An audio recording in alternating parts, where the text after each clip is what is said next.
What is up, Steelers Nation? Thank you so much for jumping on to another episode of All Steelers Talk. I'm Noah's Direct Mind, joined always by my main man, Jacob Punt. Find us on youtube.com/All Steelers Talk. Check us out anywhere you get your podcast. The Pittsburgh Steelers are one day through the legal tampering period, and things are crazy. This team is making moves for wide receivers on the anniversary of the DK Metcalf trade. They have a new starting corner, which says a lot about their secondary, and there is still so many more moves coming. Shout out to our members and our super chatters as always. Can't thank you guys enough. If you want to become a member and join AST Nation or the Steelers Intel Pack, you can do so by clicking the link below. It's a beautiful one out here in the Berg. Things were, we could say exciting. How you feeling, my friend, after day one? Oh my gosh. I mean, this is what dreams are made of, to quote the great Hillary Duff. This is the start of the new league year, the new tampering period. I mean, yes. It's incredible. And this is the first impressions we are getting of the Pittsburgh Steelers, roster turnover, this new chapter. It's exciting to see their first moves, the strategies they are taking, and where we're going from here. So I'm pumped. I'm pumped to break it down with you as well. Me too. I am super excited to dive into really everything. The Pittsburgh Steelers spent today, and I think 12:01 was the first time I got a tweet saying Omar Khan isn't doing anything. What is happening? And I was like, all right, guys, let's breathe it out. Let's, let's give it some time. And then immediately chaos started. And the Steelers didn't do a ton. They re-signed Asante Samuel Jr. and Cole Holcomb. They landed a wide receiver in Michael Pittman Jr. And then they got Jamal Dean at corner. It was not a crazy day for Pittsburgh. I mean, and it's still going, but Aaron Rodgers is still out there. It is a free agency class that the Steelers are still exploring. Running back, left tackle, potentially left guard, depending on the direction that they view there. There are going to be moves made over the next 2 to 3 days that are still pretty significant. But today, it started with a bang, my friend. Let's start with the big one. Michael Pittman Jr. comes to the Pittsburgh Steelers in a late round pick swap with the Indianapolis Colts. Then the Steelers extend him 3 years, $59 million. They'll take on $24 million in his contract that comes over from the Colts this year. I mean, let's start with the trade before we get into the extension here. Late round swap. You get your guy at 28 years old. What's your thoughts on Michael Pittman Jr.? You look around the league and you look at who went for what. You look at the Buffalo Bills for a quick example. They land their guy in DJ Moore, but they give up a second-round pick and another asset, if I'm not mistaken. You look at just, the asking price for A.J. Brown continues to be a first-round pick. Yeah, which is crazy. And, go pay the price if that's what you feel so inclined to do. But the Pittsburgh Steelers, my initial reaction is credit to them because they were able to get fill a need here. Agreed. And they're able to do so without giving up huge assets. A late round pick swap, who cares? You basically got him for future considerations, as an NHL fan likes to say. And I think that is just really the best case scenario. And, I think and this is particularly applicable to the entire free agency class so far, is the Pittsburgh Steelers have been very calculated in how this might add into something like the compensatory formula for 2027. And I know that's one of the smaller details in all of this, but I like this sort of big brain thinking from Omar Khan and company to start things out. I agree. This is a fantastic move. Look, you spent the same amount of money that you were going to spend on a Romeo Doubs or a Rasheed Walker or anybody else. And what you got is a reliable wide receiver. Now, it comes with some thoughts. Michael Pittman Jr. is not the guy he was 2 years ago. Right. And I think you have to acknowledge that. The Pittsburgh Steelers wide receiver core right now is DK Metcalf, who is not who he was 2 years ago, and Michael Pittman Jr., who's not who he was 2 years ago. But you also have enough going on right now to say this receiving room is 100 times better than what it's been since, I don't know, the Juju Smith-Schuster days, as crazy as that sounds. Like, they haven't had a receiver room with two valuable wide receivers, two guaranteed starters since George Pickens and Deontay Johnson, and they were not as good as DK Metcalf and Michael Pittman Jr., and you still have room to grow. To me, it was an easy base. You gave up absolutely nothing. You got a guy that comes in here that you don't have to out-negotiate someone else, and you sign him for a reasonable contract. $20 million a year for Michael Pittman Jr. over the next 3 years is totally fine. 24 is a little bit pricey in 2026, but you take the lump sum and then you move to a reasonable contract. Plus, I guarantee you there's going to be some sort of out. I don't know what the contract details are yet in terms of guaranteed money, but at some point it's going to happen or it's going to come out and you're going to be able to say, oh, after 2 years, the Steelers can move on from Michael Pittman. No worries at all. It's just like the DK situation. And to me, that's a huge win. Now, the extension. $59 million over 3 years. I mean, who are you getting? Rashad Walker or Rasheed Walker? No, not Rasheed Walker. Excuse me. Rashid Shaheed. You getting Romeo Dobbs for that much money?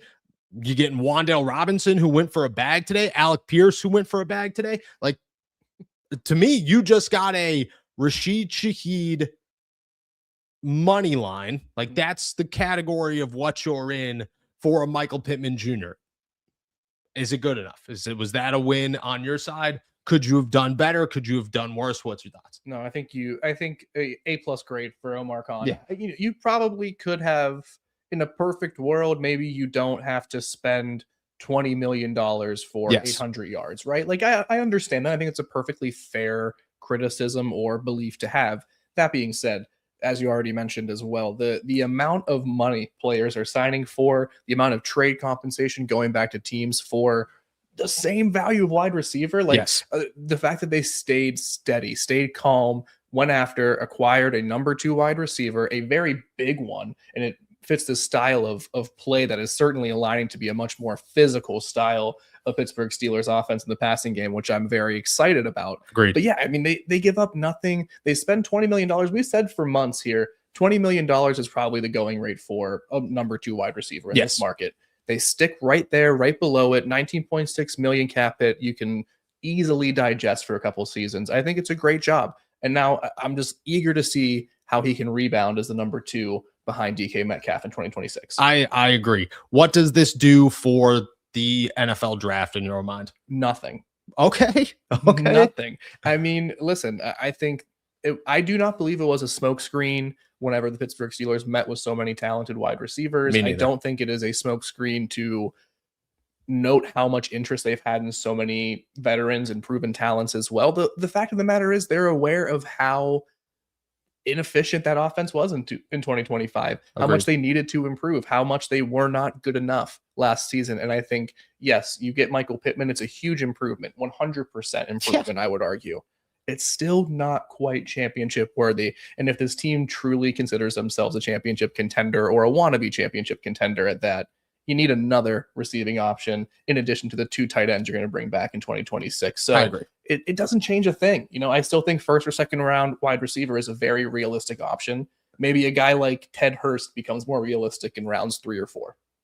I agree with that. I think Jamal Dean tells me more about the draft than anything else, because to me, the Steelers went out and got a starting corner, which we'll dive into here in a moment, and said, this is what our secondary looks like. And we'll dive into that here. But wide receiver wise, I think it's still very much so on the table for round 1, just like you said. Mekhi Lemon, Denzel Boston, if any of those big 4 are there, but maybe you don't have to stretch if somebody's not there because now you're comfortable going elsewhere. However, we anticipated this being the Steelers' move in free agency. We thought coming in here that the Steelers were going to go wide receiver and have somebody who's a wide receiver 2, where you draft a wide receiver 2, and then they essentially merge into one where one starts someplace and the other starts somewhere else, and then they flip-flop over time. And that's still going to be the move. The Steelers are still a very early wide receiver pick team, and I don't anticipate that changing at all. What I do anticipate changing is their need for corner, because Jamal Dean on $36.75 million on 3 years at 29 years old, coming off his best season in the pros. People will say he had one good year and a bunch of not so great years. I don't care. I think Jamal Dean is the perfect signing for the Steelers in a class where it was a lot of boomer bust guys, and you just got reliability for 3 years next to Joey Porter Jr. It says a boatload of things. we'll dive into that. I want your reaction first, then we'll kind of go into what it means for the secondary.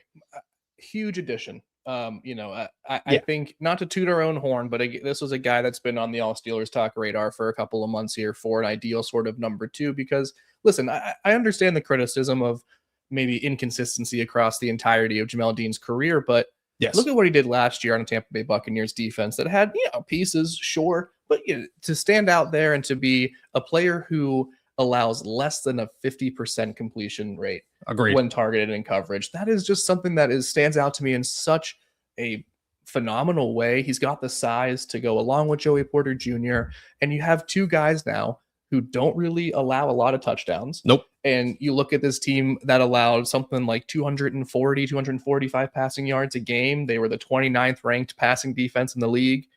I don't care if he was bad in 2019, 2020, 21. He was great in 2025. Yes. And the Steelers need a better cornerback to go opposite Joey Porter Jr. So I am begrudgingly in agreement with you that this first round sort of situation, or high value, high priority on a cornerback, might sort of be out the window. And it is a bit disappointing because you know how much I love a guy like Colton Hood out of Tennessee. I agree with that, but I also think that there are other needs. And if the Steelers say, oh, we could get a Mekhi Lemon, and instead of trading up for a Colton Hood, we trade up for a Lee Hunter or Kavion McDonald or, whoever, I think there are other new needs that are equally as exciting that the Steelers can go after. As for the secondary, I texted you and Jack literally as it happened that I got the text message that just said Jalen Ramsey's playing safety. I was like, all right. And then I looked at Twitter and it said, Jamal Dean, come to the Steelers. And I said, coincidence? I think not. The Steelers secondary is going to go as followed. Deshaun Elliott and Jalen at safety. Brandon Echols in the slot. Joey Porter Jr. and Jamal Dean on the outside. Asante Samuel Jr. coming off the bench. You're going to probably draft somebody in the mid rounds. And then you're probably going to draft a safety in the mid rounds who will develop into something just like the corner. I think that's phenomenal. To me, it's not the greatest secondary in the world, but it's a significant upgrade over last year. It's a significant upgrade over last year when the thought was Deshaun, Juan Thornhill, Joey Porter Jr., Jalen Ramsey, and Darius Slay. This is a significantly better corner room and secondary as a whole than what they had a year ago. I think it's, again, like Jamal Dean aside, I think it's a signing, no matter how it worked out, that solidified the group and says, this is what we're working with. Have at it. I think that's a great move for the Steelers. Like, I think the secondary right now, with room to improve, but not like significant room to improve, is a position that I feel like people should be excited about. Yes, I think there's tons of reason to be excited. I think the idea of an improved secondary is already, it's on the arrival. They have made some moves for it. I can't help but to find a starting secondary that has either Jalen Ramsey in a full-time safety position, if that's where he ends up playing. Yeah, I find that a little lackluster. Really? And I think there is more grace needs to be afforded to him because this would be his first real season as the safety. And I think that there was obviously a lot of rough patches. There were obstacles. There were hurdles as he made that transition mid-season in 2025. I think safety is a legitimate need, regardless of if Jalen Ramsey starts the season there or not. Yeah. At the same time, this is an improved secondary, right? Like there's no way. Jamal Dean and Joey Porter Jr. just beat, I'm saddened by the loss of James Pierre. Yeah. And I think that's a great depth player that they have now lost, but the trade-off is Jamal Dean as your number 2. I just can't help but to feel like that's a win. That's an upgrade. Is it where I want them to be? No, because I think what I fear in your analysis here is that it pushes something like safety so far down the priority list that it's Jalen Ramsey and Deshaun Elliott and nothing else behind them going into the 2026 season. And I don't know how I feel about that. I'll put a sock up in the camera there. You can't be putting socks up. You got to put shoes on. Look, I don't disagree with that. Okay.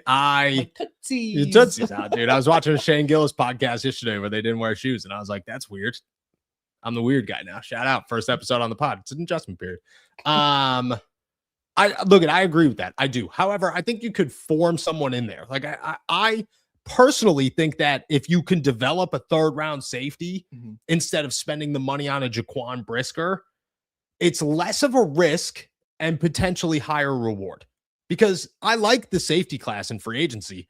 I like the safety class in the NFL draft more than I like the safety class in free agency. And I've been saying that. I'm a big fan of the safeties coming into the NFL draft. Mhm. And if you could develop somebody there, I agree with you. Like Jalen he was not good at the end of the year playing safety. Maybe he gets better here. I also think there was a part of it, and I don't want to call anybody out for doing this. And I don't, Jalen, you could tell me to F off immediately. That's fine.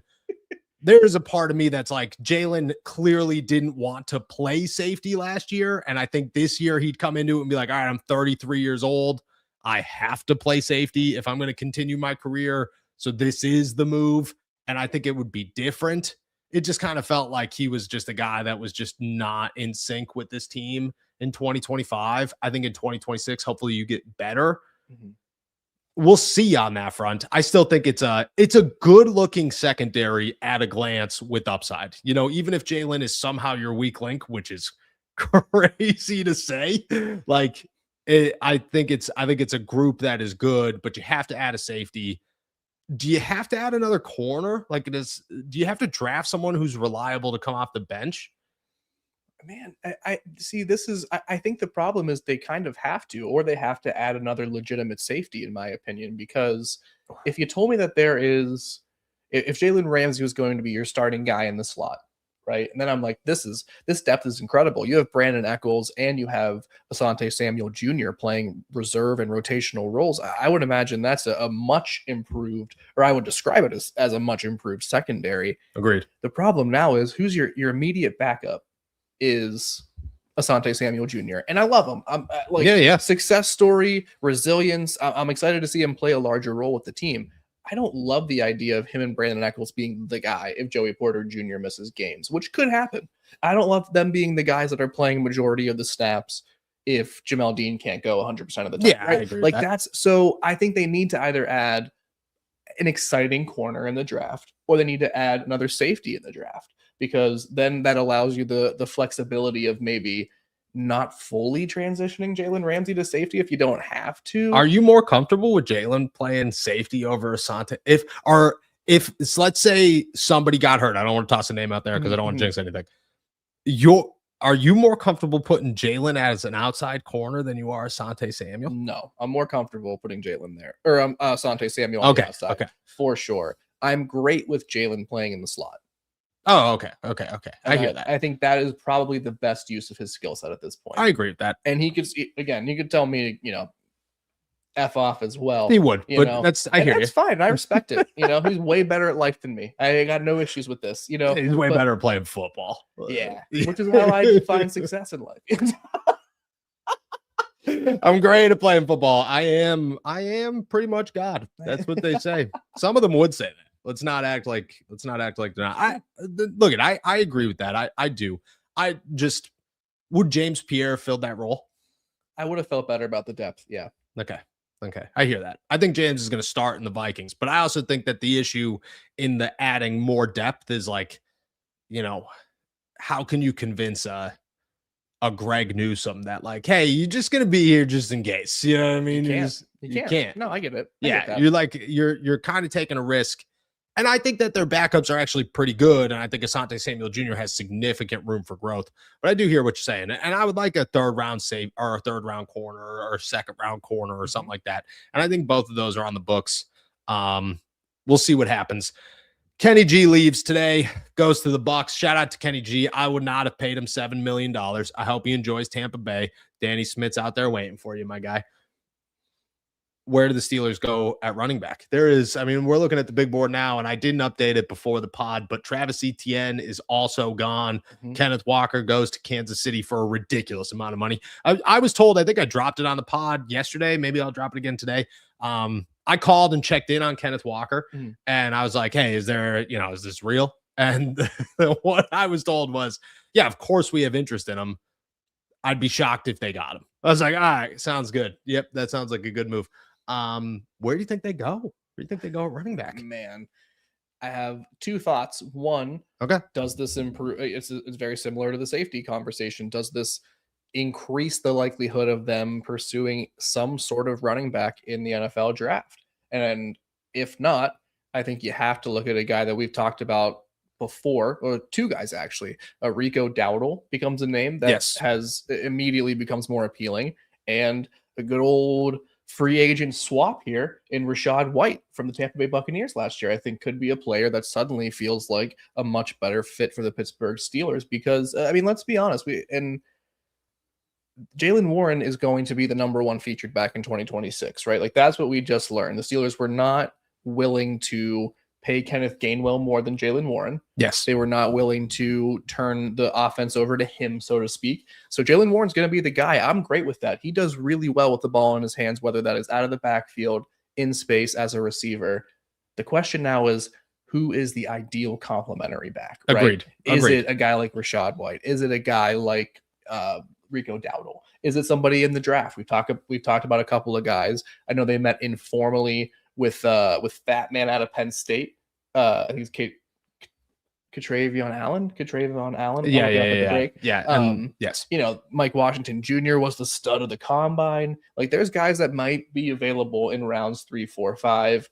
Maybe these are guys that are getting more on the Pittsburgh Steelers radar. Maybe these are the players we should be considering now as the next options. But you either find that perfect complementary back, or you have to go improve on this via the draft, because I don't imagine the Steelers are very comfortable entering the 2026 season with Caleb Johnson being their number 2 wide receiver. I agree. Let me toss a name out at you that I've been thinking about all day. It's on the board. Rachaad White is obviously my favorite. I agree with you on that one. Mike Washington, I think, would be number 2 on my list. Mm-hmm. Allen would be up there as well. I'll toss 2 names at you, both from the AFC North. Both caught my attention today. Mm-hmm. Jerome Ford, Keaton Mitchell. Ooh. Mitchell tore him up last year, huh? Mitchell's had a couple of games. As an RB2, I don't think terrible. Return capability kind of comes in here with the same resume as Kenny G, as like a guy who was behind the guy, mm-hmm. and that guy was Derrick Henry, which is like, you know, if you're not Saquon Barkley, you might as well be Derrick Henry. Jerome Ford comes in here where he's had like a decent resume, but never really had that opportunity to be the guy. Whenever he is the guy, he looks pretty decent, but everybody looks decent in Cleveland. Like, do either of those names excite? I think both of them are going to be crazy cheap. Both of them will be crazy cheap. Yeah. And I think that is certainly appealing, right? Like there's the Steelers probably used up 25 million in their cap space in the first year before we know. I'm assuming Pittman stuff. Yeah, Pittman's going to be weird, but I would say right around $25-30 million. Yeah. So it quickly goes from the most flexible situation in the NFL to maybe they don't need to spend that much money in different positions. Yeah. So I think that certainly is going to help. But I think my holdup with both of those players is they both seem to do a lot of the things well that Jaylen Warren does well also. And I think I'm not sure how well they meet the need of filling out complementary to Jaylen Warren. I really want to see this team pick up a player who's just like a powerful big between the tackles guy to relieve some of that pressure off of Jaylen Warren, as great as he is, right? Like as hard as he is to bring down on the first attempt, this guy is so dynamic with the ball in his hands in space. Lighten the load a little bit here. Give me some big, like who's the big boom here? You know, who's giving him the big 5 kabooms? Brian Robinson. Brian Robinson's a great option. I feel like that's a name that is sneaky and not going to go for much money. If he's still out there, I'm not positive if he is. Mm-hmm. But I mean, you look at the list, like Rico Dowdle's the only other big guy out there. Mm-hmm. He's big. He's a big running back. You know, he's 6'1", something like that. To me, that makes a lot of sense. If I had to guess right now where we sit here today, my guess is Rico Dowdle. I think that he's going to look for an opportunity with the split back situation that's going to be Pittsburgh. And guess who his head coach was in Dallas? Mike McCarthy. Like, you're telling me that the connection's not there. Rachaad White would be the other name. But if you're sitting there between the two, you already know Mike's going to call Rico and be like, hey, pal, we've already pretty much got the whole gang back together. Let's keep adding to it. I mean, and I wouldn't be upset about that name, honestly. Like, I think Rico Dowdle is a really good running back. I think he's going to be looking for starting snaps. I don't think he's worth starting snaps, but I think that him and Jalen to split is pretty good. Mhm. But I do you need somebody. You need somebody. We'll see. That's going to be conversation. I think that's the first move they make tomorrow is a running back. If they don't make one today, you know what I mean? It's only 4:27 when they go on. I'm just checking the chat. I saw Rodgers' name real fast. I thought we had a snippety snap. It's only 4:27 as we're talking running backs. Things are going to happen throughout the night. You know, maybe tomorrow. Let's finish off our agenda talking the guy who did not sign today, who he's still waiting on. Good old Aaron Rodgers. Now, let's start this conversation by saying today, at some point today, I got a text message that just said 8. And I ignored it because I pretty much said F off. You know, don't be doing that to me. No, why would you first off, not funny, pal. Like, I don't know what you're doing, but not hilarious. Second, I'll believe it when I see it. I still think Aaron Rodgers is coming tomorrow. That's still my prediction. It's been my prediction. What day is tomorrow? March 10th. Okay. That's still my prediction. It sits my prediction. I could be wrong. What's your thoughts? There's been no noise of this guy all day. Not a tweet. Malik Willis went for almost identical Justin Fields money. Shout out to the Miami Dolphins. Was there a quick moment this morning where you said Tua is going to end up in Pittsburgh? Yeah, for sure. 100%. For sure. I said that's going to happen, huh? That's going to be, and it made sense. It made a boatload of sense. It made more sense than Kyler Murray. You're telling me an accurate quarterback's coming in here to work with Mike McCarthy? Yes, that's what he's looking for. Yeah. He wouldn't have worked. No, I'm not saying that. No. His brain's just mushy. You can't play in the cold. You can't do anything in the cold. And it's cold. It's cold. It's 70 degrees outside. A little bit nippy outside. It's a little chilly. Yeah. It's a little chilly. Listen. Okay. Listen. I'm listening. I think I'm really starting to believe that Aaron Rodgers was like, you have to address some serious needs. I agree with that. And that is, and I think he went to he and his lovely wife are enjoying their time somewhere private. And I think, that's why he works out. And they're waiting for just banging constantly. And that's why you can't hear anything about him today, because he's unreachable. He's waiting to see what happens for the Pittsburgh Steelers. Do they go out and add a veteran wide receiver name, which check that off the list? Yeah. And I think, your suggestion of tomorrow is a fine one. That's such a polite way of saying wrong. I don't know. I have no idea if you're wrong. I imagine my guess is going to be wrong. I just would be surprised if we see anything this week. I feel like we are going to be left in waiting just a little bit for Aaron Rodgers. For sure. For sure. I mean, maybe. I want to be wrong. How long are you waiting? So wrong. How long are you waiting for the Steelers? How long are you going into this?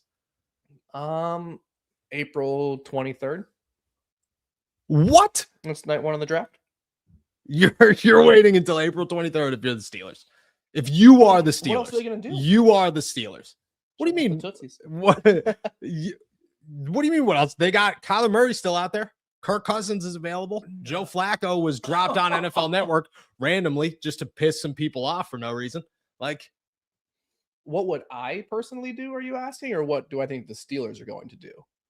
We know what the Steelers are going to do. They're going to sit there and look soft. You know what I mean? That's what they're going to. Yeah.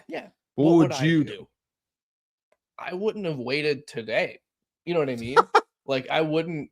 12:01. Time's up, pal. It's already over. We're signing Tua. I mean, listen. Let's keep things very real for just a second here. As much as the legal tampering window just opened at noon, and by some miracle of something, they were able to make these agreements in seconds. So seconds. There obviously have been conversations about what it's going to take to get him back this year. They knew, or they have an idea of what he wants and how they can either meet or not meet his needs. Okay. Why are you drawing this out?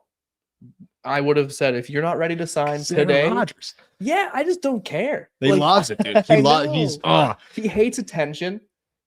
but he just can't. He loves ignoring calls today. You know what I He mean? hates attention. He I've hates never. attention. He said it. He Yeah, said he said it it. during his random Pat McAfee appearance a week before free agency. He's just like, you know what? Leave him alone. Screw it. Where he made it very known he wasn't going to give an answer, but he made it known, I don't know, 30 minutes into his segment. Yeah, that guy hates attention. Hates it. Hates it as much as I hate coffee. That's about how much Aaron Rodgers hates. And I hate coffee.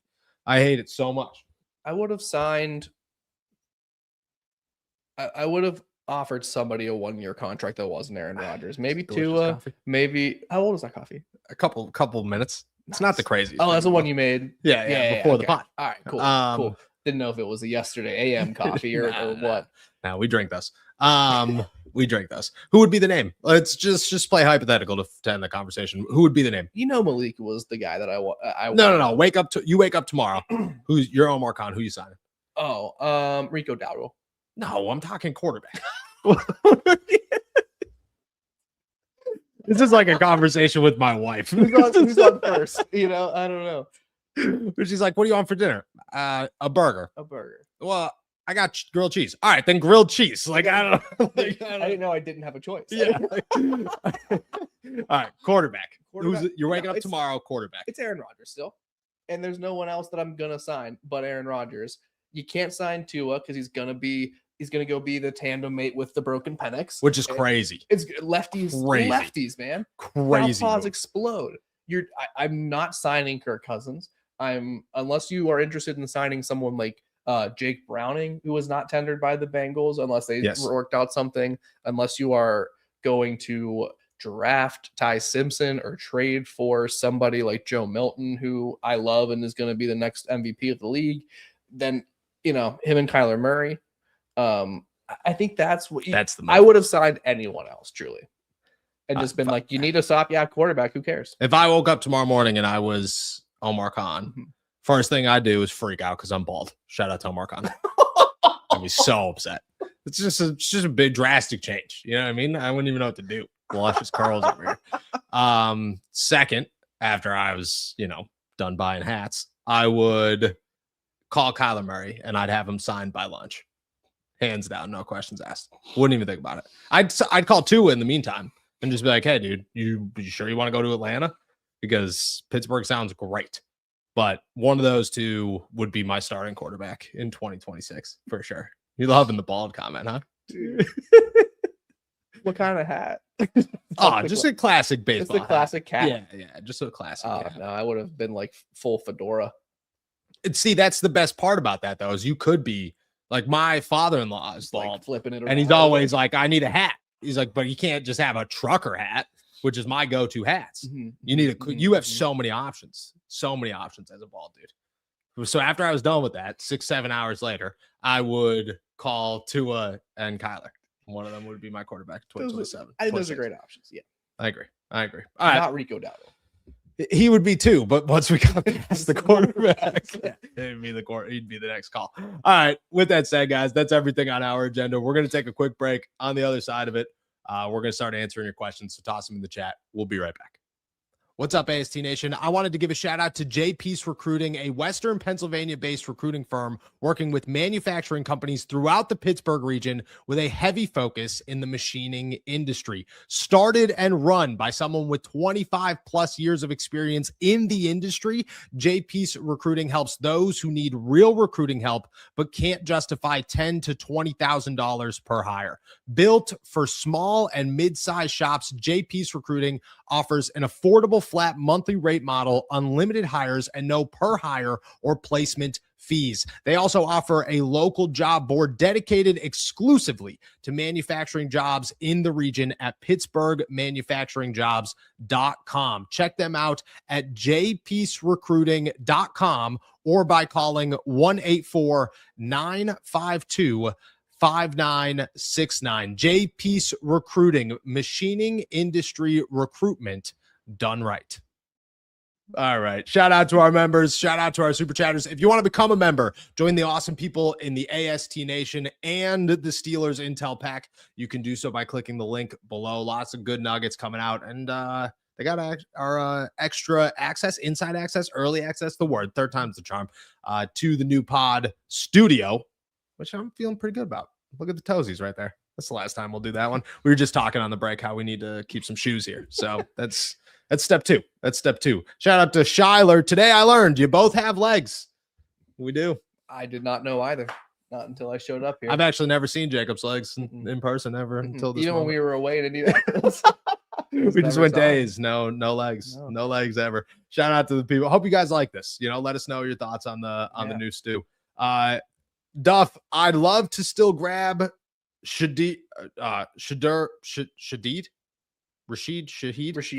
Yeah. That got me.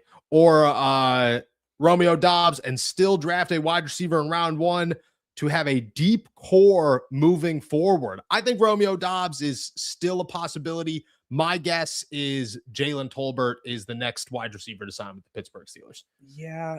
I mean, there's still this issue of depth, right? Like, yes. It's less severe because there's, for sure, now there's Michael Pittman Jr. involved, but your technical third and fourth receivers are Roman Wilson and Ben Skoranek still. And I don't know if that is what the Pittsburgh Steelers are planning to go into this season with, nor should they feel encouraged to do so. So I still am very much on the bandwagon of an early wide receiver pick. For sure. A Jalen Tolbert I'd be fine with because the only time he's had success was under Mike McCarthy, right? So, he had a couple 200 receiving yard years and then a 600 one, I think on 23 or 24 under McCarthy. Yeah. So, I believe that he could probably get some more out of this player. I agree with that. I also look at it like he had a 600-yard year because like Michael Gallup was their starting wide receiver and there was just nothing going on there. But I agree with you. Look, and I think as a wide receiver 4, he's totally fine. Like if that's all you're bringing him in to do, like cool. He's a better Scotty Miller. Awesome. Sounds good to me. Like how much a better Roman Wilson. Nothing. But do you think that like the Jalen Naylor thing does anything? No, I think Jalen Naylor is significantly, he's 2 years younger, 2.5 years younger. And he's like the rising guy. Jalen Tolbert to me is a dude who's been in the league, who's never really had that crazy success, who doesn't sit behind anybody crazy. Like this is the first year where George Pickens was there. So before that, it's just CeeDee Lamb and nobody. Now it's like, oh, okay. To me, their teams are looking at Naylor. Who he signed Arizona? Tampa, New Orleans, one of the three. Why do I want to say Vegas? Might have been Vegas. Yeah. I don't know. Wherever he signed, they handed him a boatload of money because they look at him going, Justin Jefferson, Jordan Addison never had a shot. Okay. Tolbert, I think is the same thing. I think he's just going to be significantly cheaper. Like maybe $4 million a year. Somewhere in that ballpark. I'd be fine with that. Me too. I have no issue with that. Did Christian Kirk get signed? No. Also, Kirk. 2 is official too. 2 is official. To Atlanta. Yeah. Well, that just gives me more time to look at hats. That's all that does. Kyler, that's all that does. That's all that does. I think Romeo Doubs and that caliber of wide receiver, I think, is off the table right now. I agree. Yeah, I agree. KGK, where does Calvin Austin end up? I don't know about that one. That's a tough one because I honestly expected him to go quickly for no money as like an easy deal with somebody who's just excited about a Calvin Austin, I think in Pittsburgh, he's not viewed as anything exciting. I think in Vegas, he's viewed as a Jalen Naylor, like a guy who probably has upside, but Kenny Pickett was his quarterback, and then Mitch Trubisky was his quarterback, and then Mason Rudolph was his quarterback, and then Russell Wilson was his quarterback, and then Justin Fields was his quarterback, and then 87-year-old Aaron Rodgers was his quarterback. Somebody's going, this guy's probably better than the 9 quarterbacks that he's played with. So I don't know where he ends up, but I expect Calvin to get a job as a wide receiver 3 somewhere. Yeah, he's from Memphis, no? Yes. So yes, maybe the Titans, a little homecoming. Have they spent enough money yet today? After they got Wandale and every other cornerback on the market and somebody else they signed. Robert Saleh is just doing his thing. Yeah, he really is. I don't have a great guess for Calvin Austin because I don't, maybe there is that excitement that you hint at here, Noah, but I think there's a lot of tape out on Calvin Austin in terms of his upside. So I think there is, a $2 to $4 million deal on the table for him, but it's after guys like even like a Jalen Tolbert or a Christian Kirk find their homes for the 2026 season. Yes, I very much so agree. Very, very much so agree. KGK for Life's got another one. Green Bay is releasing 2-time Pro Bowler Elgton Jenkins. We talked about this one earlier, or not earlier, but like earlier in the offseason. To me, that's easily a name for the Steelers. Played with Aaron Rodgers, has experience at all 5 positions on the offensive line, which is crazy to me in the NFL. To me, he's coming off a massive contract. They're cutting him, but he still has some guaranteed money, not a ton. I mean, I think that's an easy transition from Isaac Seumalo to Jenkins to fill your left tackle or your left guard role and just kind of go from there. Yeah, absolutely. And again, I think just getting into like this, it's very clear how important the compensatory draft pick formula is to the Pittsburgh Steelers, and you know, a guy who gets released out of his contract, I don't know, it's a little bit more appealing to the Steelers because they're absolutely keeping track of that, keeping close tally of that. And I think that while it's incredibly appealing that he has history playing all 5 positions along the offensive line, I think the fact that he comes, you know, almost like with no risk, because he's being released from the Green Bay Packers and he has familiarity at the position of need, I think that's, you know, right up the Steelers' alley. That's exactly what they're looking for. And I think that that's a name they've been waiting on, truthfully. And all it's going to take is Mike McCarthy going, hey, pal, remember me? Everybody else does. Come to good old Pittsburgh. Come to good old Pittsburgh. I think that's a great move. Could you imagine going Jenkins and Rasheed Walker and being like, we're just the Green Bay Steelers? It's the Green Bay Peelers. What a name. Poke Salad. Pittman going to be wearing a red shirt in practice. I don't. He's going to be injured? Because DeMonte KZ tried to kill him. Oh, my gosh. I thought that was my first thought immediately, was like, they traded for a man who almost died because of them. Mm-hmm. Like, that's like the opposite of what they usually do. Like if they went and got Matt Moore. Yes. Yeah. Yeah. Right. No, I get it. No, I get it now. Essentially. Wow. Yeah. Crazy. Yeah. Do you think there's some sort of like restraining order? Get DeMonte Casey can't come within he's not allowed miles of Pittsburgh. He's not allowed to come back. He's not allowed to come back. Yeah, that's so true. It's so true. TJ, with Dean on board and Asante Samuel Jr. signing Pittman, do you keep Jalen Ramsey at safety and target something like a nose tackle in round 1? I do think Jalen Ramsey's playing safety in 2026. I think that's going to be the starting role. Nose tack. I mean, again, I think that's what Pittman did today. I think what the Steelers did today was open up their first round to say, 2 days ago, if you were to guess what the Steelers were going to draft first round of the NFL draft, you would say wide receiver. Right. Today, you'd say most likely a wide receiver, but they could go after XXX. Mm-hmm. And I think that's what they did today. And I think nose tackle's certainly on that list. Why wouldn't be on that list? How could it not be? Yeah. Cade McDonald's a stud, you know, and this is a guy that I've been pounding the table for. Yes. The Steelers to take, because this is just a guy who just absorbs offensive linemen, he absorbs blocking attempts, and he absorbs ball carriers. And you know, listen, euphemism aside, that's an incredibly big asset for the Pittsburgh Steelers, and I think that they would be greatly improved. We've talked so much about how this team can improve from the inside out. Yes, how they can build in the trenches. You get that nose tackle who grows and is going to be excelling alongside Derek Harmon, Y.A. Black, still unfinished product in Keanu Benton. Oh my gosh, that defensive line, it's so important. The Seattle Seahawks demonstrated it perfectly in 2025. I'd love to see a Caden McDonald. You love Lee Hunter. If you get him in between picks 32 and 40, absolutely. I agree. Give me a big old snacks type of guy. You know what I mean? Like, let's plug some zero gaps. I agree. Zero techniques. I agree. No gaps. I agree. Jay Kula, if we don't sign a free agent quarterback within the next week, does that all but guarantee Aaron Rodgers' return? So for sure. Yeah, for sure. If the Steelers don't sign a quarterback in the next four days, Friday, Aaron Rodgers coming back without question. But Aaron Rodgers coming back without question right now. It's like, you know, like it's Aaron Rodgers returning to the Pittsburgh Steelers. It might hurt to say and hear, but it is going to happen.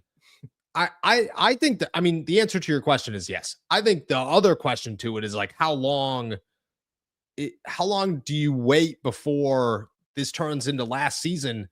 And like, we've answered the question of like how long would the Steelers wait? And they truthfully would just wait until they cannot wait any longer. How bad does it look for them? How does Omar Khan's job at all like end up on the line if Aaron Rodgers sits around until June again? Like, I'm not saying that it's all dependent on one position, but I'm like, at what point do you start to look at your general manager and say, like, guys, we can't be held hostage by a 43-year-old, not so great quarterback. Like, this isn't Tom Brady. This is Aaron Rodgers. Like, he's not, it's just a totally different caliber of guy. And at some point, you just look like a laughing stock because of it.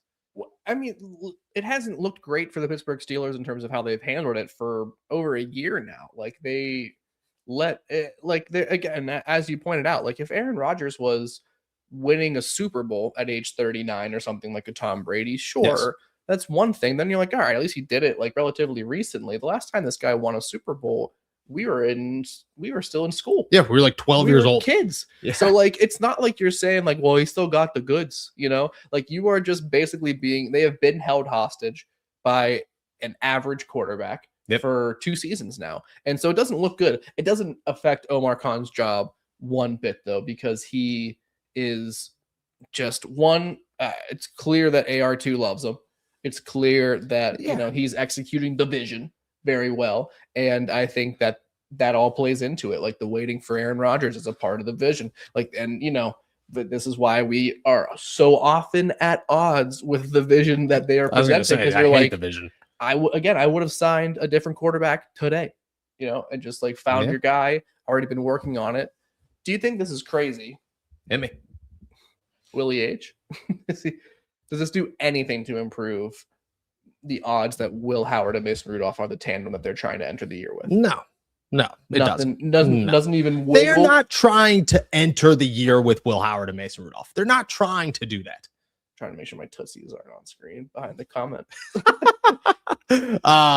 They aren't trying to do that. They're very open to, if that's worst case scenario. But all this conversation is more so like, what's next year's plan when it comes to Will Howard? That's where they keep mentioning it. They never once mentioned, oh, Will Howard is like a potential franchise quarterback. Every conversation is, oh, what about the 2026 draft? What about the 2027 draft? Well, yeah, we have to look for a franchise quarterback, and we like Will Howard as well. But it's never like, oh, this year Will's going to be our guy. No, I don't think that's, I think there's a 0% chance Will Howard is the starting quarterback of the Steelers in 2026. Come week 1. I mean, yes, I agree with that. I just wonder, you know, I'm a firm believer in, you know, let's call it what it is. They've had conversations with Aaron Rodgers. They're well aware of what his intentions are. Is there any, you know, where they're like, hey, listen, you sign with us on day 1 or else we got backup plans. His name's superhero Will Howard. You know that Aaron Rodgers would, if you gave him an ultimatum, he would be gone in 2 seconds. 2 seconds. Yeah. That would hurt his ego to the max. No, that's not going to happen. That's not a real possibility. Fair enough. That's not a real possibility. I agree with you. I would do the same thing. But we both know Aaron. He runs the show. Yeah. 100%. Yeah. Always. Isaiah, how does this affect us drafting a wide receiver round 1 in terms of Michael Pittman Jr.? I think it still leaves it on the board. I think it maybe eliminates Omar Cooper Jr. and KC Concepcion, like those guys that are like borderline first round. I think to me, it's like, if Mekhi Lemon's there, you're taking Mekhi Lemon. If Denzel Boston's there, you're taking Denzel Boston. If whoever's there, you're taking whoever. But if KC Concepcion's your first guy, if Omar Cooper's your first guy, you know, if Jarrett Surrett's your first guy, you're going, nah, maybe we'll wait it out. Yeah, I mean, yes. Listen, and I think maybe these moves and the addition of Michael Pittman Jr. might only reinforce my belief that this team has Denzel Boston circled as their top target in terms of the wide receivers at the top of the class. another big receiver, another huge, wide catch radius guy is how you hear everybody describe him. He can create separation, not too dissimilar from a player like Michael Pittman Jr. And, listen, someone's got to run the dirty routes for the Pittsburgh Steelers, right? Yes, agreed. Michael Pittman's probably going to be that guy. Yeah. And Michaal Pittman's getting hit all the time. Oh, dude just absorbs contact. Yeah. But, you need another big-bodied player. What if something, there's just, again, this team has been shown and has learned the hard way that injuries affect this team on a yearly basis. Yeah, they need to sure. have more depth. So I think maybe there's a mold here in wide receiver. Yeah. And I think maybe round one is how they get that and how they keep building towards it in a guy like Denzel Boston out of Washington. I agree. I don't disagree with that. And I think that's very much so still the favorite in round one for the Steelers. Don't piss me off, slap nuts. Can you see the Steelers signing Aaron Jones? I get it out smooth now. Yes and no. Like, no until like, yeah, like it's like no until it's realistically no. But then yeah, maybe. Like training camp. You know what I mean? Like nothing happens here. The only addition that happens tomorrow. No, I can't. Yeah, not tomorrow, but like next week. You know what I mean? Like, and again, I don't think so. I want to say no. I want to say they're smarter than that. I want to say they're building for more than that. That's not the case. That's what I'm saying, though. Like, that's just so. If you're looking at it realistically, yes. Mike McCarthy would love to have Aaron Jones in the building because Aaron would love to have Aaron Jones in the building. And Aaron's not even here, but he's sending goodnight texts to Omar Khan and Art Rooney saying, hey, sign my buddy Aaron Jones and maybe I'll come back tomorrow. And they're waking up, putting their ball cap on and going to sign Aaron Jones. And I just think I think it's a real possibility that happens. I think I will admit it. I think it's a possibility that Aaron Jones could be a Steeler. I just think in terms of what you could get, there's no sense of urgency. And so that's why, again, from a logical perspective, which I try to speak from, who knows if I actually deliver, but I try to speak from it. And I think that you could get Aaron Jones at training camp. You don't have to wait. You don't have to expend any effort, time, salary cap allocation in the beginning of March of a new league year, in the year of our Lord, Mike McCarthy, and spend money on Aaron Jones. You can wait until July. I agree that you could. Why do you keep saying we should? I just think it's happening. I think it's happening. VR30, Tua off the board. We need Kyler Murray. VR30, my friend. Let's take a quick moment. I'll look at you in the camera here. You know what you're talking about. You in a group of friends, when you're talking football, just know you reign superior in that group of friends. You know what you're talking about. You know what you're talking about. Kyler all day, dude. All day. I can't wait till he wins the MVP in Minnesota. I'd rather sign my almost 2-year-old nephew. They're the same human, dude. Same Kyler Murray's just faster. Yeah. MVP 2026. Call it right now. Call it right now. Kyler Murray wins MVP this season. You can say it all you want. Doesn't make it true. Until it becomes true. Shyler, I know the idea is to have a fully built offense for next year's rookie quarterback, but Pittman and DK are both 28. Is that too old for a rookie? Second, we have 4 comp picks. How many is that total? That would bring them up to 12, which is exactly what they anticipated them being. I actually have the comp picks here. It is a 3rd, 4th, and 2 6th. So you look, it's pretty good. It's exactly what they were looking for. That's awesome. Yeah. When it comes to DK and Michael Pittman, yeah, I think it's a really good base to have. It's not the future. You're going to have to replace them. But I think if you draft somebody and then you have like that guy, you have Jackson Smith and the Jigba, while DK and Michael Pittman are still there for a year. And then you, let's say, move one of them or get rid of one of them. And then you have a DK and Mekhi Lemon and somebody else in 3 years. Like, it sets the foundation for rotation. When it comes to wide receiver, you can't have it's very unlikely that the Tampa Bay Buccaneers do what they did with Mike Evans and Chris Godwin. That typically doesn't happen. What you're looking for is that one guy and then the rotational pieces around it. And the Steelers are going to try to find that one guy and have 2 rotational pieces. And right now they could just set a base with DK and Michael Pittman Jr. and not be worried to spend because they don't have to spend money on that new guy and they don't have to spend money on a quarterback. Yeah, I think there's just more advantages than not. I mean, if they were tied to both of these players for like monstrous 6-year extensions, like then yes, like age is a huge factor. But a 3-year extension for Pittman, Metcalf's deal, you can get out of it, I believe, after 26, if not after 27. Like you're not tied to these players for a very long time, and I think.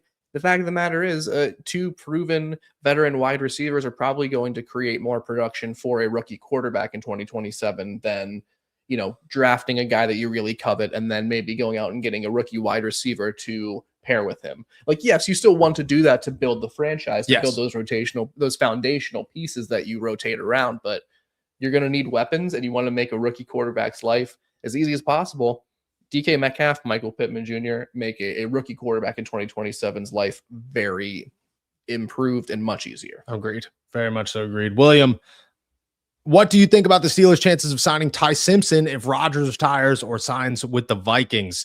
But I actually think they jump pretty significantly. Like if Aaron goes to Minnesota, if Aaron retires or goes to Minnesota, yeah. I think Ty Simpson all of a sudden goes from unlikely to most likely pick in the first round, which is crazy and disgusting. But yeah, I think that Ty Simpson versus Will Howard would be the competition. And it's crazy to think that I'd be rooting for Will Howard to win that because I'd be like, man, I hope this 6th round pick proves that the Steelers just wasted a pick on a quarterback in the first round, which is just nuts to say. But yes, the answer is yes. And it's disappointing. And it would rush the Steelers back into a Kenny Pickett situation that they should not be in.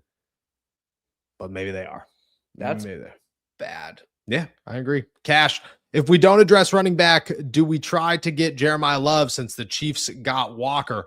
I took the Chiefs getting Kenneth Walker as they know Jeremiah Love isn't going to stand a chance making it to 9. Really? That's how I took it. I took it as like they're not taking the risk. Kenneth Walker is gone. The Giants are a team to watch. The Titans are a team to watch. Like, to me, it's definitely a possibility that Jeremiah Love has gone like top 5, top 6. Wow. I think there could be a sneaky move in there where, you get Kenneth Walker, who is a very dynamic running back, and then you're able to use that number 9 overall pick on one of those top defenders. Like, I think that there's your best of both worlds, Hannah Montana. Yeah, and that would be disgusting. But no, I don't think that Jeremiah Love's in play for the Steelers. I think it would take a really huge haul to move up into the top 10, and to do that for a running back, never the move. If he's available at 21, you take him? Oh, without question. With everybody, there's everybody on the board. That doesn't matter who's on the board. I'm going Jeremiah Love. If Saquon Barkley was on the board at 21, would you take him? Yeah, the rookie version? Yeah. That's all you need. Rico Dowdle. On the board at 21? It's a callback from first part of the show. So I have to call Rico Dowdle? Yeah. Sure. Everybody asked me about quarterbacks. Yes. Comedy, guys. We'll be doing that on the Patreon as well. Teaching you guys comedy. So we do sometimes. Appreciate you, my guy. Peanut salad. I'd like everything besides letting Kenny walk. Could have matched Buck's offer, and we overpaid Dean. Could have kept Pierre for less. Should still draft round 1 wide receiver. I'm totally on board with the James Pierre thing. I think Jamal Dean is a better corner. Yes, but and they're the same age, so it's not like you're getting a younger option. But he is. I mean, want to come out to be like $8 million cheaper. So I hear that. I definitely hear that argument. I would have let Kenny G walk. Kenny G is not worth $7 million in my head. I don't think that's a crazy amount of money for him because he is such a dual threat. But I think the Steelers just drew a line in the sand where they were like, this is what our backfield is worth, and we won't go above it. And I get it. I don't think it's like, I love Kenny G. I've written about how they should re-sign him. I've talked about him being a very important piece a lot. I've been a very big fan of Kenny G. if of any position to lose and have to replace, running back. Easy. 10 out of 10. With ease. It's going to die down. Like, I think that's the part of it is like these guys went for big money today, but that's not going to continue. No. You know, Kenny G went for $7 million because he's a hot name. Travis Etienne went for $12 million, which is such a bad deal. ACL is good. Yeah, like tomorrow these guys go for $5. You know, like dollars. Yeah, total. Yeah, it's just not gonna hold up. So outside of Kenny G, I agree with you. James Pierre would have been him. That one surprised me. That one did, but I don't think that the Steelers told him. I would guess that the Steelers told him, you are not guaranteed a starting job. And the Vikings said you are, which good for JP, man. Love JP. And personally, I'll take Jamal Dean over James Pierre. Maybe we have a different conversation. No, I agree with that. 2027, but maybe we don't. Maybe we don't. Maybe we don't. Tobu. This is tough with you not being able to tell me how I can't pronounce things. We're gonna have to figure that one out. Trade a third rounder for Anthony Richardson. If Anthony Richardson comes with Daniel Jones, yeah, sounds good to me. A third round pick. I'd give you 6. I give you one of the 6th round picks for Anthony Richardson. I wouldn't even give you a 6th. I give you dude. Minka went for a 7th today. That's what I mean. I give you a conditional 7. R.I.P. Minka, dude. The condition is if we feel like it. Yeah, I agree. I agree. I think you could get Anthony Richardson for literally nothing. I can't believe he hasn't. Yeah. I don't. He's not good. People don't like him. People don't think he's talented in the NFL. Remember when he got drafted and everybody was like, yikes. You know, like the rest of the league was like, that was a ballsy pick there, pal. And everybody's like, no. In 5 years, this guy's going to be ridiculous. He's Pat Mahomes. Yes. It's just not it's not the same. I think you get him for a 7th, like with ease. And I'd give up a 7th. Sure. You want to replace screw. I'll do you one better. I'll send you Mason Rudolph. You send back Anthony Richardson and 5th and in 2040. Yeah. I don't even care. Yeah. And there it is. And you're Anthony Richardson's quarterback 3. I would do that move. I'd be totally fine with that. Yeah, I wouldn't. I think that would be a lovely deal. Yeah. Schuleberg. Nice studio, Bergs. Chris, good to see you. Nice studio, boys. You know who has chemistry with Michael Pittman? The guy we were just talking about, AR-15, baby. AR-15. How low on the list would he be for you? Quarterback options for like a QB2, QB3. Oh, not a starter. No, just a depth player. You could get him tomorrow. You know what I mean? Like I'd be fine with. I actually think it would be exciting to have him in the quarterback room as a depth player, as a backup, as a number 3, future tight end. Yeah, for sure. Dude. And then at the same time, he can. You have Aaron in the center. You have his pupil to the left, and Will Howard. You have Anthony to the right. I mean, oh my goodness, it's like football royalty. I would rank Anthony Richardson backup quarterback wise. I'll toss you some names that I would trade for before Anthony Richardson. Mm-hmm. Okay. And you're going to hate them all, but I'm going to toss them all out here. Will Levis. I know that everybody hates Will Levis, but I would go at Will Levis over Anthony Richardson all day. I think at bare minimum, you could teach Will Levis how to play football. I don't think you could teach it. And I don't think Anthony Richardson even knows how to play football. I think he got really lucky. And Florida was like, dude, get him out here. And then the Colts were like, draft him right now. Will Levis, Tanner McKee. Oh, who else am I tossing on that list right now?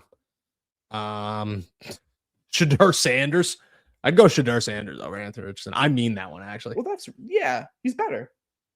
All of them are better. Yeah. But Shedeur's not good. He's terrible. No, neither is Tanner McKee. Yeah. Neither is who's the other one you said? Will Levis. I don't even think Will Levis is in the league anymore, dude. He is in Tennessee still. That's a mistake. They do not know that he's on the payroll still. That is an accounting error. Nothing more. I think he had a torn ACL last year or something. Broken heart. Yeah. Could have been it too. Could have been it too. Isaiah, does us taking Jamal Dean tell us they're willing to trade up with a lot of their picks and not draft a cornerback in round in the second and third rounds. Does us taking Jamal Dean tell us they're willing to trade up with a lot of their picks and not draft a corner in second or third rounds? I don't think it changes too much. I don't think anything that happened today tells me anything different about the NFL draft. It takes a sense of urgency off of wide receiver and opens the floor up, but I still anticipate wide receiver round 1 and I still anticipate trades.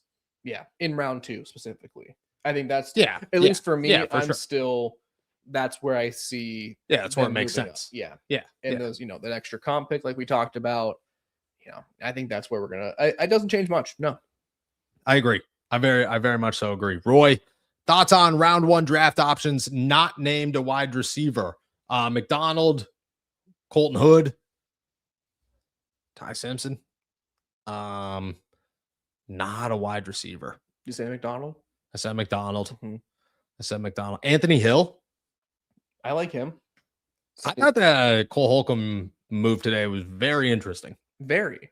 Right? Stunned to see he's re-signed and there wasn't a sort of subsequent move for like Malik Harrison being released or something like that. At least, and maybe there's something like that coming, but back to the player you just brought up here, Anthony Hill, did have a formal meeting with the Steelers. Great name, super athletic linebacker. I mean, besides Sonny Styles, there's your top inside linebacker. So I wonder if maybe they have, their eyes set on something like that, or maybe it's a PQ deal in the works or something. That's like what I'm saying. But I'd toss other names out there like McNeil Warren, who I think will be sitting there.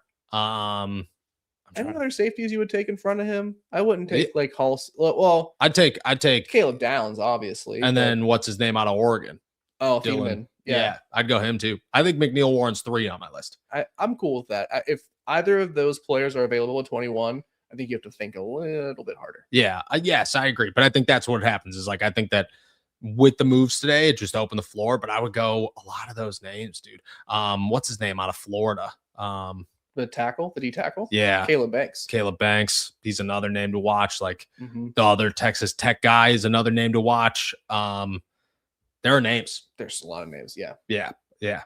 Broderick, thoughts on Cole Payton of North Dakota State as a mid to late quarterback round? I like Cole Payton. Who's the guy that got drafted last year to the Raiders?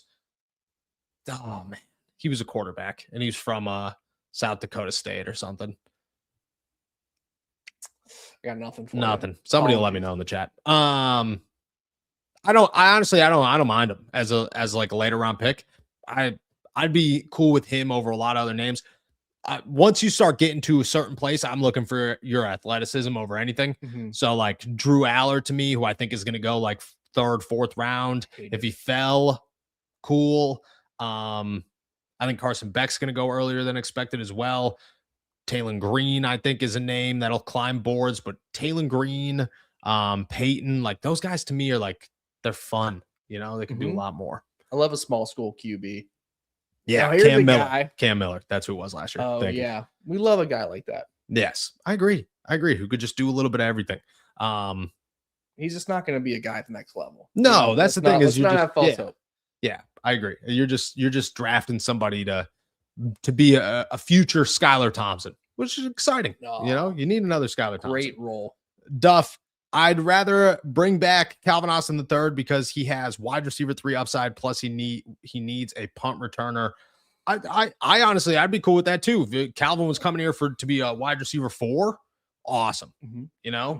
But I think he's going to get better offers elsewhere. Who is going to be? Do they have a punt returner on? The roster right now, Dante Kent is healthy. Well, yeah, Roman Wilson could return punts. Dante Kent, but I don't expect Dante Kent to make the roster. Roman Wilson, Roman Wilson has return ability. Scotty Miller, see you in 2026, bud. Yeah, if Scotty Miller came back. But like then there's other like they drafted KC Concepcion. He's got return ability. Oh, he'd be sick. Yeah, that's what I think. There are names out there, but yeah, truthfully, right now they don't have a punt returner. Not like a real one. And who are you going to put back there at kicks? Caleb Johnson again? Caleb and Jalen. That's brutal. That is brutal. I'd be okay with Calvin, honestly. I just don't think he's going to come back. I don't think he wants to come back. No. And I don't think they want him back. No, I don't either. I think that they understand the role and how they're going to go about it this year, and then kind of go from there. We got news over there? No, I was checking. All right. VR 30. Since KC went Walker, why not Steelers get Jeremiah Love? All right, let's toss a hypothetical out here since we already talked about this. What would it cost to go get Jeremiah Love? A lot. Too much because you're giving up picks next year. You're giving up at least a first round next year. Your first round this year, your first round next year. And I think you're giving up a second. I mean, he's so good, and there's no one else even close at his position. So you're like, if you're a team that knows an organization like the Steelers are trying to trade up, you have all of the leverage in that situation too, because there's you either get Jeremiah Love or you wait for Mike Washington. Yeah. You know what I mean? Like there's a very steep drop off, right? And maybe there's some other guys in between that are players there, but not really. So I think it's gonna cost you an extra first round pick, probably an extra second, and maybe something else, because you have to get into between picks 5 and 10, which it costs an arm and a leg. Yeah, it's just not worth a running back. No, it's just not. No, it's just not. Blessed light. I leave for a couple weeks, and I get to see a new setup. I like it. Appreciate you, my guy. We're rocking here with the footsies out as always. You got another one for us here. How do I get the link to the Discord? If you go to the membership page under the Discord, like Park or whatever, there should be instructions. I believe it's as simple as if you go to Discord and connect your YouTube. The Discord will automatically come up. There's no link. You have to connect your Discord to YouTube. Somebody in the chat might be easier to break that down here. But there is a video that explains everything if you go to the membership page and go from there. Keeping it trucking, Cody Silva. Pittman happy to be here considering KC killed him. Porter dropped him last year and Jalen Ramsey knocked him out. I wonder if he feels any type of way. We're going to find out. We're going to find out real fast. But I mean, Jalen fought pretty much everybody on the Steelers. Like him and DK had a bad rep before they teamed up. So that sense, Demonte KZ might have been different. But honestly, I think Demonte KZ was just ready to kill somebody in general. I don't think it was personal. Michael Pittman just happened to be on the other side of a missile. And it just happened. Shout out to Michael Pittman Jr., dude. Still standing, dude. I would have never got up. Darth, salty peanut snack. What's going on, fellas? Still think we should go and get the best possible receiver available first round, then defensive tackle second, third a corner, and free safety. Best left at the most needed position, keeping them salty, boys. I love it. Yeah, I honestly, I agree with this. I think that in any order, but if you were to ask me like, hey, no, what's your ideal draft?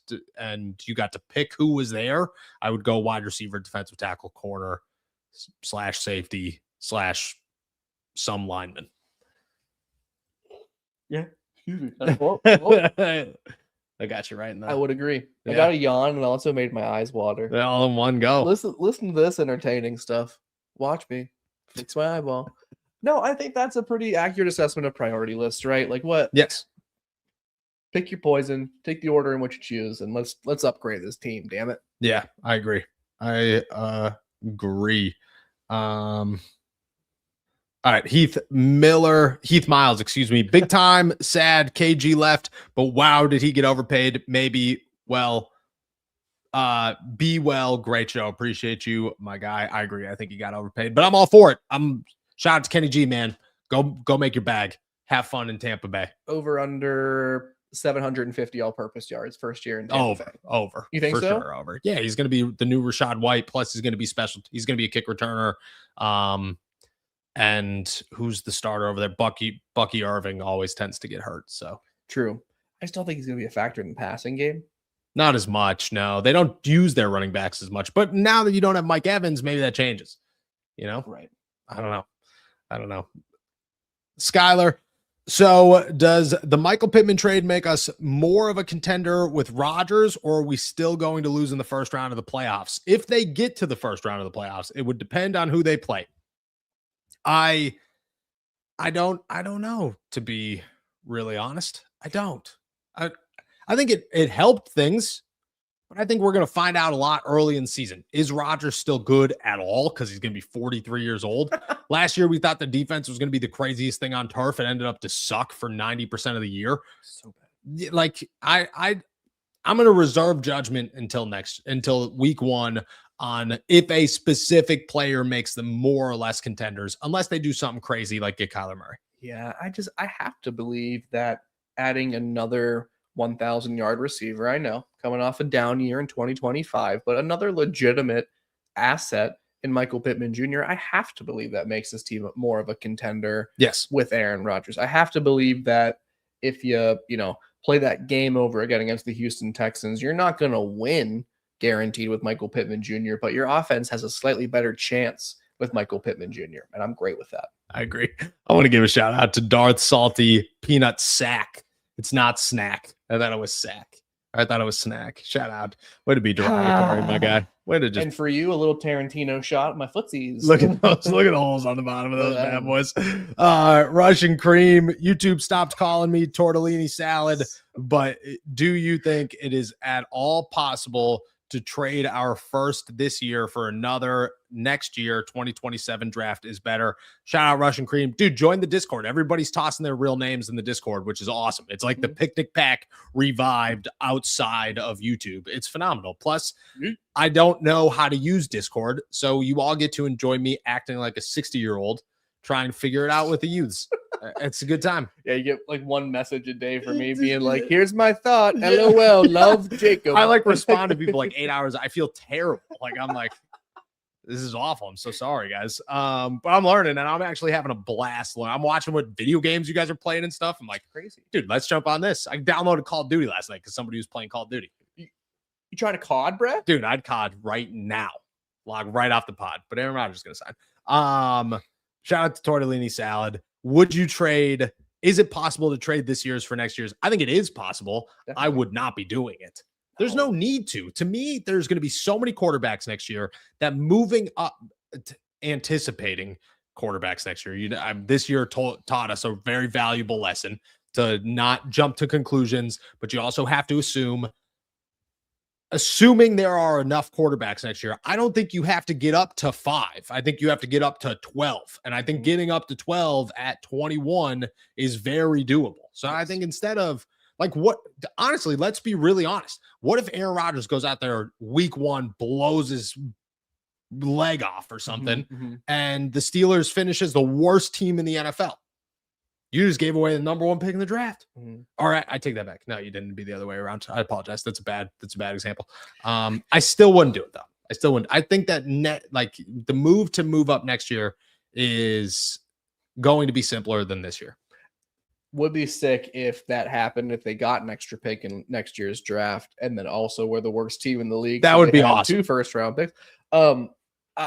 Listen, I think they're as exciting as a 2027 class seems to be a year out. Lots of good players are ready to be drafted in the first round and I think the Pittsburgh Steelers can get a great franchise piece at 21. Like I think, look at a guy like Derek Harmon, yes. Like that's a guy who's going to be here for a long time if everything goes well.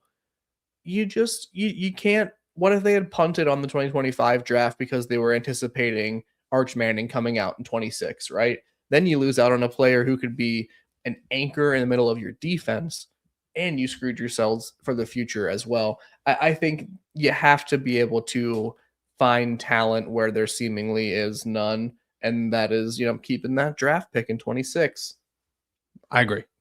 Sorry. Duff, hashtag Intel Gang.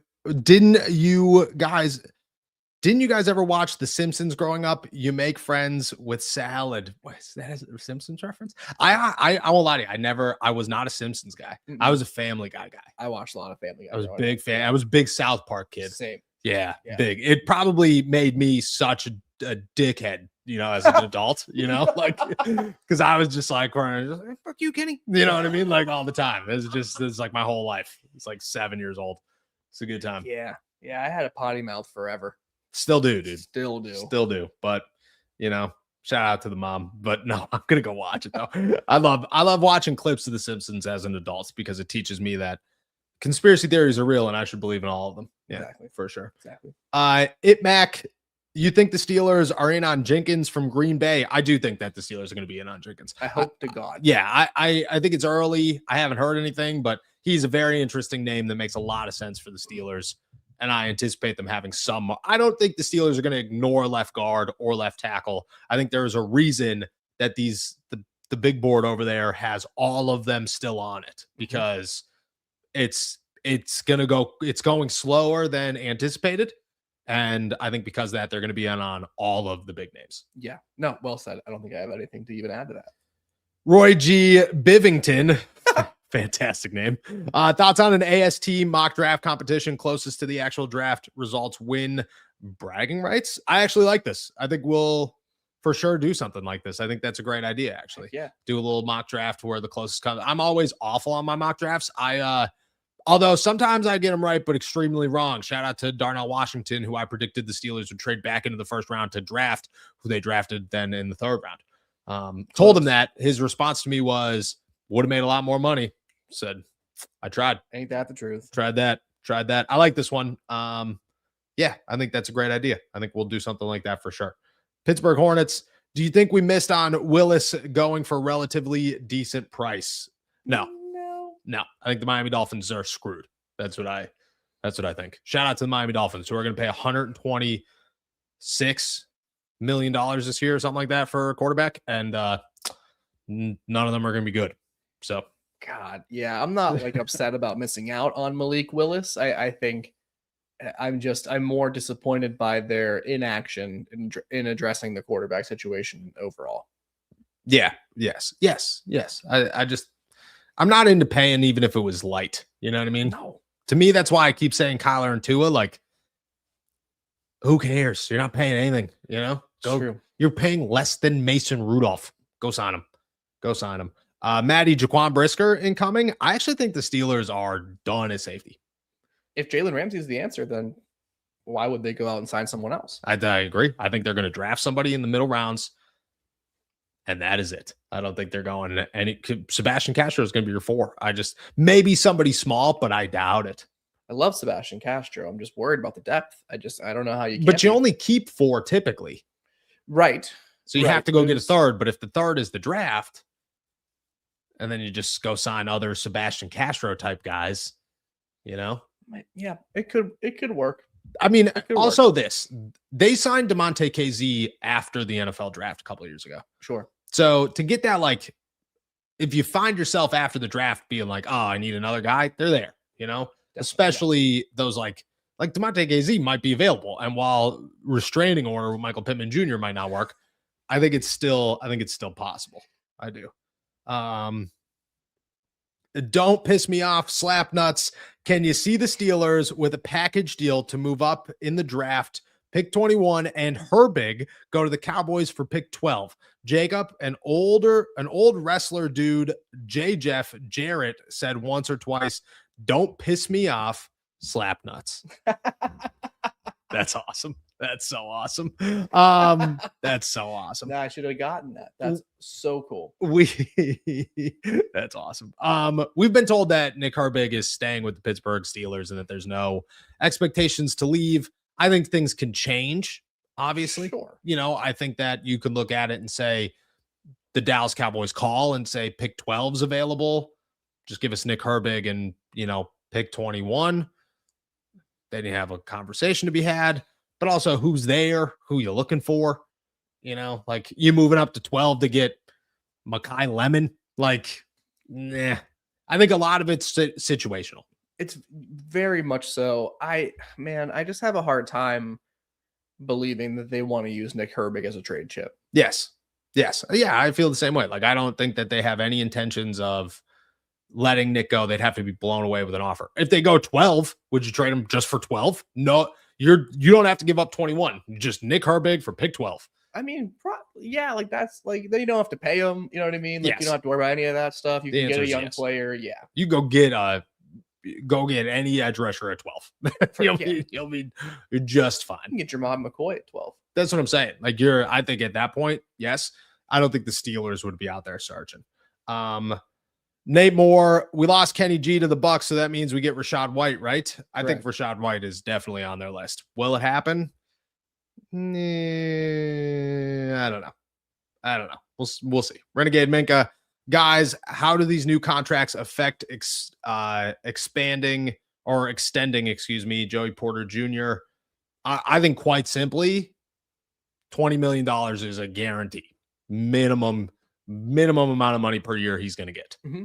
And it won't, in terms of the 2026 salary cap, it'll slightly, whatever the deal is, will slightly raise his cap hit, but it won't have a crazy effect on their overall salary cap outlook for this season. No. The big jump will happen after. But yeah, I mean, listen, guys, sometimes people know what they're talking about. He's a $20 to $25 million corner, and that's just going to happen.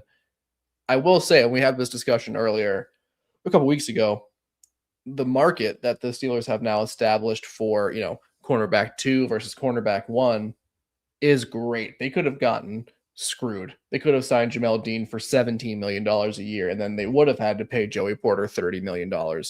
Now they have the chance to really get him at what will feel like a lot, but will inevitably become great value for such a lockdown cornerback. Yes. All right, let's finish it off with Pittsburgh Hornets here. Do you expect Ty Simpson to be gone before 21? If so, who would take him? I think he's going to the Jets. I think he's going to the Jets at what do they have, 16 or something? That's their second pick. Yes. Yeah. I think he's going to the Jets at 16. Oh, we got two right here at the end here. Rats. Do the Steelers have any confidence in Caleb Johnson? None right now, but I think that's going to change. I think they want to give him a chance. Yeah, they're not out on him. Yeah, they're not giving up. But this is not a Roman Wilson situation. It's you had two guys who were better than you last year play in front of you. You got to prove yourself this year. Yes. And then Isaiah, what does Zach Frazier's extension look like in a couple of years after this crazy Linderbaum contract? I don't think Linderbaum affects it at all. I think in a year, everybody will it's the Deshaun Watson contract. That's what Linderbaum was. The Raiders are idiots and just signed a player to way too much money. And don't get me wrong, Linderbaum is a great move. Way too much money. Number 2, do you know the gap between 1 and 2? Between him and Creed Humphrey? Yeah, it's $9 million salary, basically. Yeah, it's $9 million. Like, I think at most it peaks out at like 22, but I don't think we are not going to see another $27 million contract for a center in, I don't know, 5 to 10 years, somewhere in that ballpark. Yeah, it could be one of those deals where it like sets back the market too, where they're like, oh, yeah, we don't even want to touch this. Yeah, like, dude, it's Christian McCaffrey. That's what it is. Yeah, it's getting a massive deal, right? Fighting for this to get a massive deal, and then it just lowers. Right. Yeah. So nothing to worry about for the Steelers. All right, y'all. With that said, we're heading out of here. Thank you guys so much for jumping on to another episode of All Steelers Talk. Make sure to subscribe to us on YouTube, youtube.com/All Steelers Talk. Check us out anywhere you get your podcast. And as always, find all our work at si.com/NFL/Steelers. Shout out to our members and our subscribers. If you want to become an Intel member or an AST Nation member, you could do so by clicking the link below. And with that said, we'll be back tomorrow. Until then, enjoy another beautiful day in the Berg. Peace.